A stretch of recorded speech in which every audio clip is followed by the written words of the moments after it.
The day I lost my family. The last thing my mother said before hanging up the phone was something I'll never forget. If you marry him, don't come back. Then the line went dead. I remember sitting there staring at my phone, hoping it wasn't real, hoping she'd call back. She never did. My name is Emily. 9 years ago, I fell in love with the kindest man I had ever met. His name was Marcus. He was smart, hardworking, patient, the kind of person who helped strangers without expecting anything back. But to my family, none of that mattered. They only saw one thing: the color of his skin.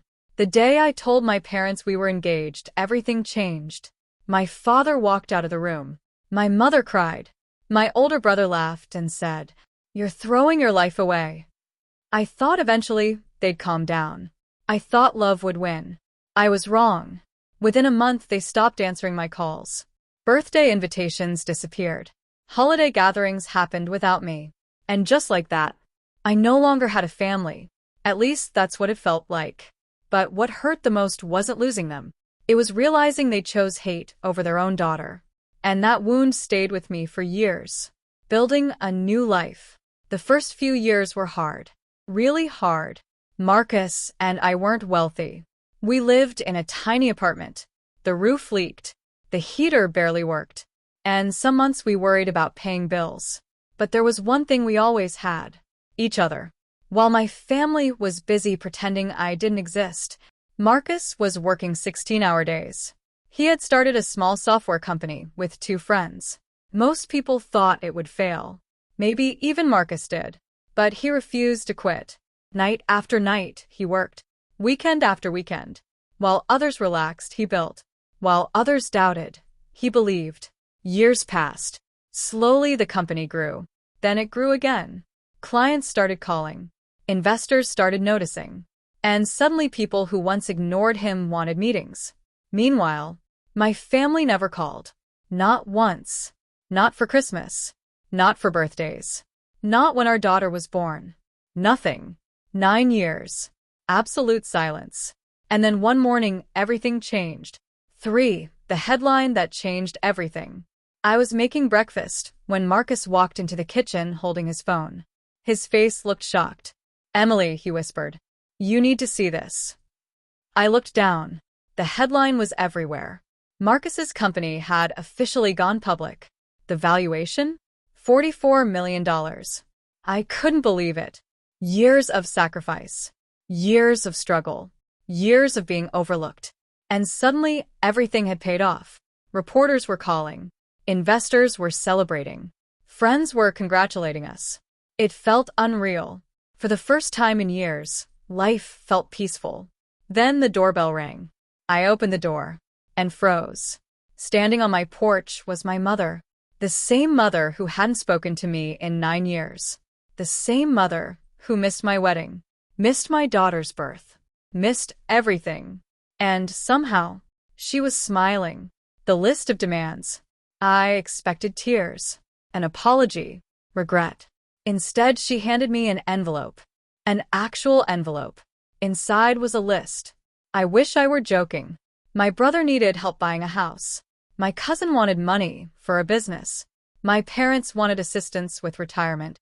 There were numbers beside every request. Specific numbers. Large numbers. I stared at the paper, then looked at her. "Is this a joke?" She shook her head. "We're family." Family. That word hit me harder than anything else. Because where was family when I cried myself to sleep? Where was family when my daughter was born? Where was family during those 9 years? Now suddenly they remembered I existed. Not because they loved me, because they wanted something. And that realization hurt more than the original rejection. The revenge they never expected. My mother kept talking, explaining why everyone deserved help, why we should move forward, why the past should stay in the past.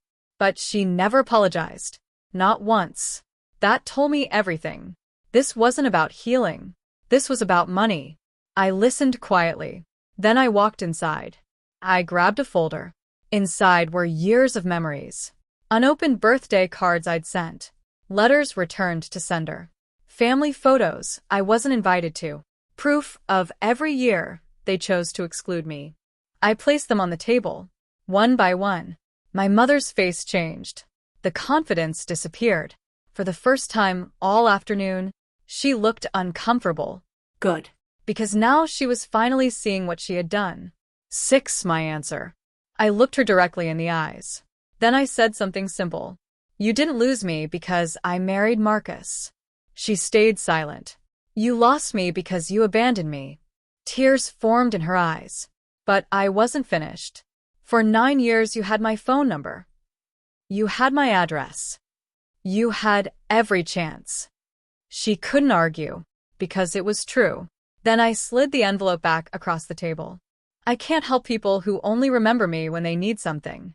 The room became silent. And, in that moment, the power shifted. For years I had wanted their approval. Now I realized I didn't need it. 7. The consequences. My mother left without another word. For weeks I heard nothing. Then relatives started calling. Some were angry. Others were embarrassed. A few actually apologized. But something inside me had changed. I wasn't angry anymore. I wasn't seeking revenge anymore. I was free. Because revenge isn't always about making someone suffer. Sometimes it's about refusing to let them use you. And that's exactly what I did. The greatest victory wasn't keeping the money. It was protecting the peace we had built. 8. Final lesson. People often show you who they are when you have nothing. Pay attention. Because the same people who disappear during your struggles may suddenly appear during your success. My family thought they could reject me when life was difficult and return when life became comfortable. They were wrong. Love isn't something you pause and restart when convenient. Family isn't something you remember only when money appears. And respect cannot be bought. 9 years ago, they closed the door on me. When they came back, they expected everything to be forgotten. Instead, they learned a lesson. Some bridges aren't destroyed in a single day. They're broken one choice at a time.